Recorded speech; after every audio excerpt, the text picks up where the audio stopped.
How to fix redeemed Vbucks not showing up. So if you want to fix redeemed Vbucks not showing up, then please try to do the following steps. First, sign into your Fortnite on the same platform where you used your secondary code. If you have signed into the incorrect account, this will trigger the redemption. Check any other accounts you have.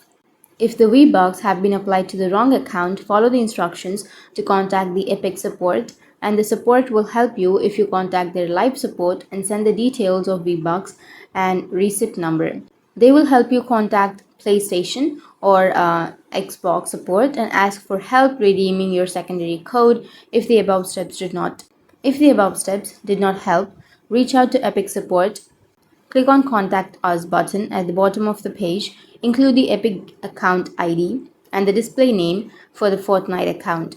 If needed, also include the Epic account ID and the display name of the Fortnite account that the Vbucks were incorrectly added to.